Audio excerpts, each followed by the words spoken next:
ரொம்ப முக்கியமான ஒரு மேடைன்னு நினைக்கிறேன் எனக்கு.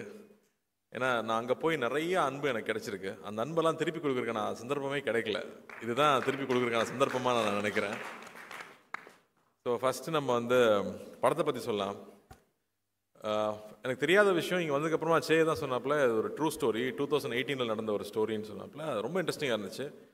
நம்ம ஊரில் மீன் பிடிக்கிறவங்க பாகிஸ்தானில் போய் மாட்டிக்கிட்டாங்க. இங்கே எப்படி அங்கே போய் மாட்டினாங்கன்னா, இல்லைங்க குஜராத்லேருந்து படகு எடுத்துகிட்டு போய் மாட்டிக்கிட்டாங்க, அப்புறம் அங்கேருந்து எப்படி தப்பிச்சு வந்தாங்க அப்படிங்கிறதுக்குள்ள ஒரு அழகான ஒரு லவ் ஸ்டோரி. ஒரு பெரிய எவ்வளோ பெரிய த்ரில் இருந்தாலும் டைட்டானிக்கே ஒரு லவ் ஸ்டோரி தேவைப்படுது. அந்த லவ் ஸ்டோரி தான் எப்பவுமே மனசில் நிற்குது. ஒரு 10 பேர்கிட்ட 20 பேர்கிட்ட ரைட்ஸ் வாங்கி எடுத்திருக்காங்கன்னா அப்போ ப்ரொடியூசர்ஸ்க்கு அந்த லைன் எவ்வளோ பிடிச்சிருக்கணும். 3 இயர்ஸாக அந்த ஸ்கிரிப்ட் ரெடி பண்ணி 1.5 வருஷம் ஷூட் பண்ணியிருக்காங்கன்னா டெஃபினட்டாக it's not an ordinary film. அப்படி இல்லாட்டி இந்த படத்தை எல்லா ஊருக்கும் எடுத்துகிட்டு போய் ப்ரொமோட் பண்ணுங்கிற தைரியம் வராது. ஸோ அதுலேயே இந்த படம் ரொம்ப முக்கியமான படமாக நான் நினைக்கிறேன். அண்ட் சந்தமுலட்டி அவருடைய மற்ற படங்களும் பெரிய பெரிய ஹிட்டான படங்கள். அவர் இந்த படத்தில் நம்பி ஒரு நாள் ஒர்க் பண்ணியிருக்காரு. அவ்வளோ அழகான ஒரு விஷுவல்ஸ் கொண்டு வந்து சேர்த்துருக்காரு. கடலில் நிறைய படங்கள் பார்த்துருக்கோம், மறுபடியும் ஒரு ஃப்ரெஷ்னஸோடு அவர் கொண்டு வந்து சேர்த்துருக்காரு. ஸோ அவருக்கு என்னுடைய வாழ்த்துக்கள் தெரிவிச்சுக்கிறேன். அண்ட் முதல்ல நம்ம ப்ரொடியூசர்லேருந்து ஆரம்பிப்போம்.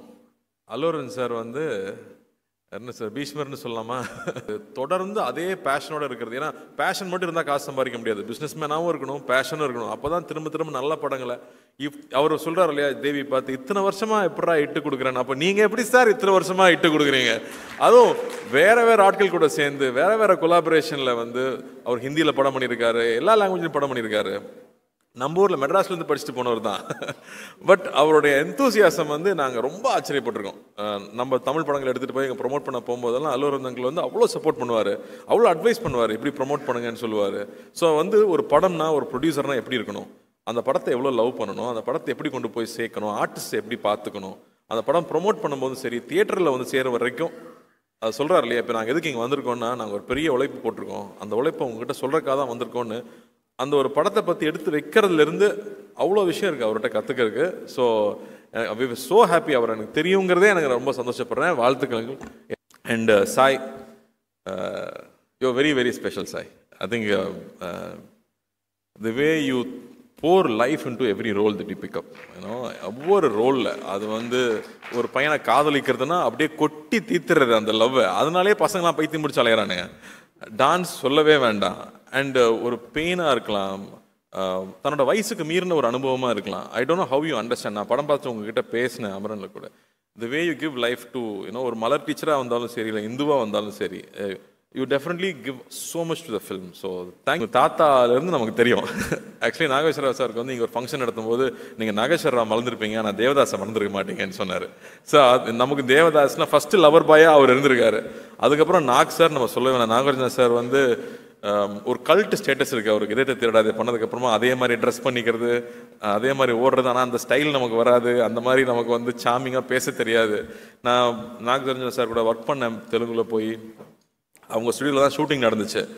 அது எப்படி சொல்கிறது, நம்ம அங்கே போனதுலேருந்து அப்படி ஒரு அரவணைப்புன்னு சொல்லுவோம் இல்லையா. ஒவ்வொரு விஷயமும் பார்த்து பார்த்து கார்த்தி ஹாப்பியாக இருக்கான், அவனுக்கு என்ன வேணும், அவன் சைக்கிள் ஓட்டிக்கிட்டு இருக்கான். நான் டெய்லி சைக்கிள் ஓட்டுவேன் லஞ்ச் பிரேக் இருக்கும்போது. அப்போ நிறைய ஸ்பீட் பிரேக்கர் இருக்கும், நிறைய ஸ்பீட் பிரேக்கர் இருக்குமே, எப்படி ஓட்டுறான் அப்படின்னு தெரியலன்னு யோசிச்சிருக்காரு போல இருக்கு. அடுத்த நாள் நான் போகிறேன், ஸ்பீட் பிரேக்கர் நடுவில் ஃபுல்லாக உடச்சி வச்சிருக்காங்க, சைக்கிள் ஓட்டுற ஈஸியாக இருக்கணுங்கிறக்காக. நான் வந்து சொன்னேன், என்னங்க எல்லாம் உடச்சி வச்சிருக்கேன் கேட்டால், இல்லை நாக் சார் தான் உடச்சி சொன்னார், ஏன்னா நீங்கள் சைக்கிள் ஓட்டும் போது பம்ப் ஆகிட்டே இருக்குன்னு சொல்லிட்டு உங்களுக்காக பண்ணி வச்சிருக்காருன்னு சொன்னார். அது எப்போ அவர் நோட்டீஸ் பண்ணார், எப்படி பார்த்துக்கிறாரு அவர். அங்கே கிங்குன்னு சொல்லுவாங்க. அந்த மாதிரி வந்து எதுவுமே தன்னை அஃபெக்ட் பண்ண விடாமல் எல்லார் மேலேயும் அன்பாக இருக்கிறது, அன்பை பொழியறதுன்னு சொல்லுவாங்க இல்லையா. எனக்கு வந்து அவரோட நான் ஒர்க் பண்ணி 10 வருஷம் ஆக போகுதுன்னு நினைக்கிறேன். இன்னைக்கு வரைக்கும் நான் அடுத்த படம் என்ன படம் பண்ணுறேன்னு அவருக்கு தெரியும். அந்த படத்தை நான் பார்க்கணுன்னு சொல்லுவார், பிடிச்சா உடனே ட்வீட் பண்ணுவார். நான் கேட்கவே தேவையில்லை, அவ்வளோ அன்பு கொடுத்துருக்காரு. நான் எனக்கு எவ்வளோ என்ன கொடுத்தாலும் பத்தாதுச்சு. நான் ஃபர்ஸ்ட் படம் பார்க்கும்போது ஒரு ஷையாக ரொம்ப வெக்கப்பட்டு ஒரு பையன் பின்னாடி இருந்து தள்ளி நடிக்க வைக்கிறாங்க போல இருக்கு அப்படின்னு தோன்ற அளவுக்கு அவ்வளோ வெக்கமாகவே இருப்பாப்புல. ஆனால் அவ்வளோ இன்னசென்ஸ் இருக்கும்.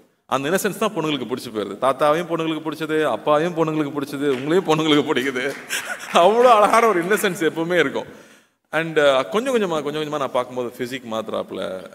நான் வந்து நான் செய்ய பற்றி சொல்லணும்னு நினச்சப்போ எனக்கு வந்து அந்த ஷாஷங்க் ரிடெம்ப்ஷன் ஆண்டி ட்ரூஃப்ரேன் ஞாபகம் வந்துச்சு. அதில் இன்ட்ரடியூஸ் பண்ணும்போது அவனை சுற்றி ஒரு பபிள் இருக்க மாதிரி இருக்குது, எதுவுமே அவனை அஃபெக்ட் பண்ண விடுறதில்ல, அவன் பாட்டுக்கு அவனோட ஜோனில் போயிட்டே இருக்காரு. அந்த மாதிரி சே வந்து தன்னை சுற்றி இருக்கிற எந்த விஷயம் தன்னை அஃபெக்ட் பண்ண விடாமல் he keeps working very hard. நான் வெங்கட் பிரபு டைரக்டர் எல்லாருமே சொல்கிறாங்க இல்லையா, he works very hard on his craft. continuously putting that effort, continuously growing, that's the best science.